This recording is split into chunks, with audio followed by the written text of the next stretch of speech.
Dan untuk mendapatkan perkembangan lanjut mengenai situasi semasa banjir di Kelantan khususnya, di dua daerah itu, di Pasir Mas dan juga di Rantau Panjang, bersama saya di talian ialah Muafandi Muhammad, Wakil Astro Awani Kelantan. Muafandi, mungkin dapat dikongsikan. Ya. Katanya hujan sudah mula reda, tetapi mangsa banjir mereka yang dipindahkan ke PPS terus meningkat, dan juga kaitan dengan Sungai Golok itu bagaimana kita dapat fahami ketika ini?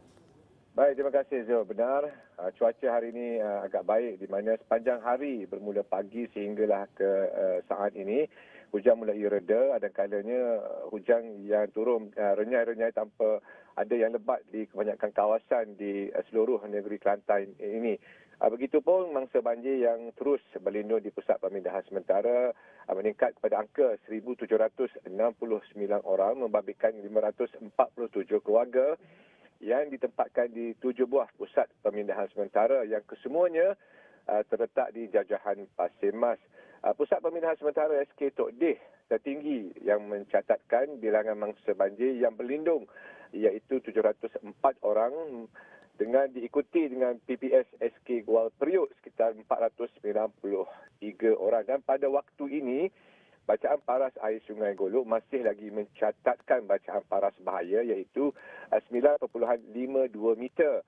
Manakala paras air Sungai Golok di Tumpat sedikit meningkat di mana catatannya bacaannya kini adalah 2.02 meter melepasi bacaan paras berjaga-jaga, dan berkemungkinan tradisinya apabila pekan Rantau Panjang sekitar jajahan Rantau Panjang itu dinaiki air limpahan Sungai Golok ini, daerah seterusnya adalah Tumpat di mana penduduk yang tinggal berhampiran dengan Sungai Golok di Kuala Jambu misalnya, di Kampung Mendang Pak Yong akan mengalami limpahan air Sungai Golok, dan penduduk di situ diminta bersiap sedia dan berpindah sekiranya diarahkan berbuat demikian.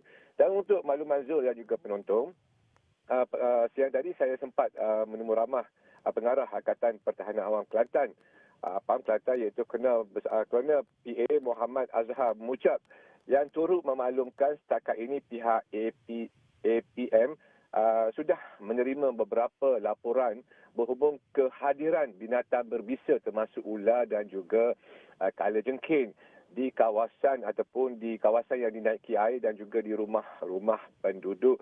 Namun setakat jam ini belum ada laporan yang diterima berhubung mana-mana mangsa banjir ataupun kanak-kanak yang dipatut ataupun terkena dengan serangan binatang berbisa ini. Begitupun pihak APM katanya sudah banyak kali menerima laporan sepanjang 2 hari ini, dan untuk itu kanak-kanak khasnya diminta supaya berwaspada dan tidak bermain air ataupun tidak bermain secara berseorangan tanpa pengawasan ibu bapa. Apapun seperti yang kita maklumkan sebelum ini, mangsa banjir di daerah Rantau Panjang ini merupakan mereka yang sudah terkena banjir sebanyak 3 kali bermula Mac, November dan juga pada waktu ini.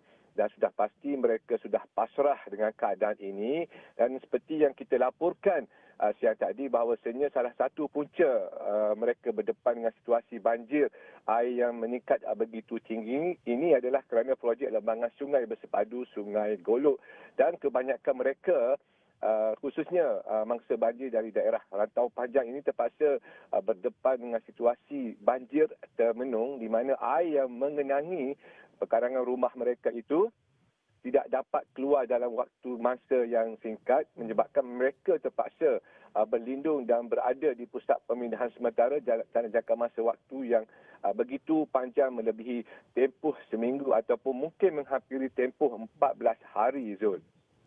Saudara Muafandi, mungkin dapat diceritakan kalau berdasarkan data daripada portal KKM ini, daripada portal JKM ini, 1,769 mangsa itu di Kelantan di 7 pusat pemindahan sementara. Tapi saya ingin menarik perhatian kepada angka-angka yang berkaitan dengan bayi lelaki ada 15, bayi wanita 28. Dan jumlah mereka yang bergelar ataupun dalam kelompok usia warga emas juga tinggi, sebanyak lebih 160 orang di situ.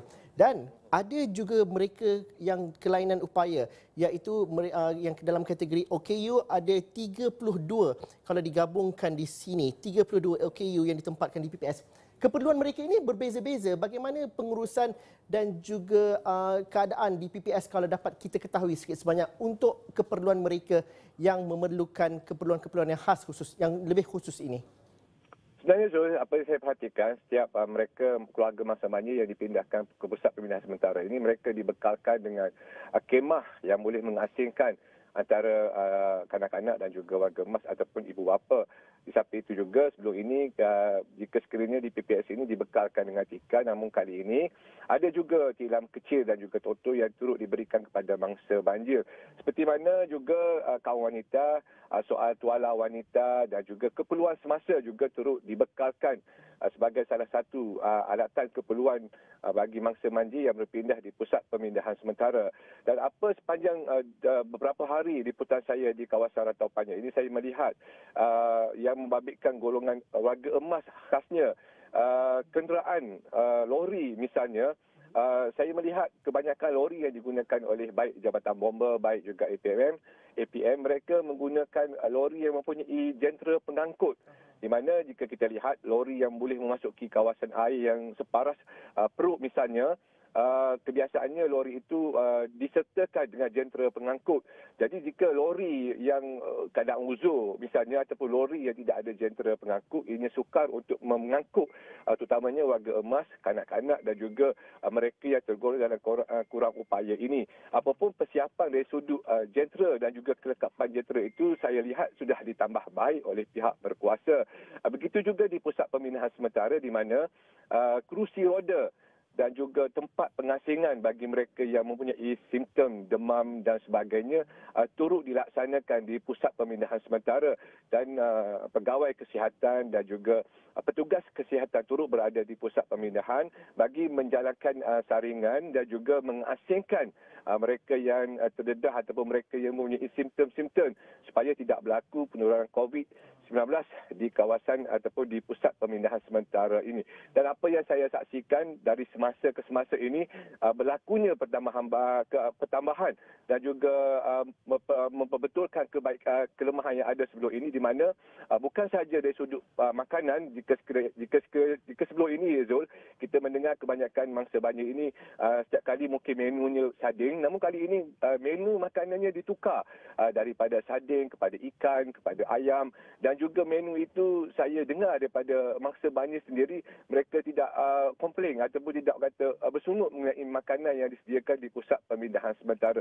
Dan itu antara penambahbaikan yang dilaksanakan oleh kerajaan bagi memastikan mangsa banjir yang berada di pusat pemindahan sementara ini selesa dan boleh berada dalam tempoh ataupun jangka masa yang lama di pusat pemindahan sementara itu, Zul. Okey, baik. Terima kasih Muhammad Fandi Muhammad atas perkongsian dan juga maklumat itu.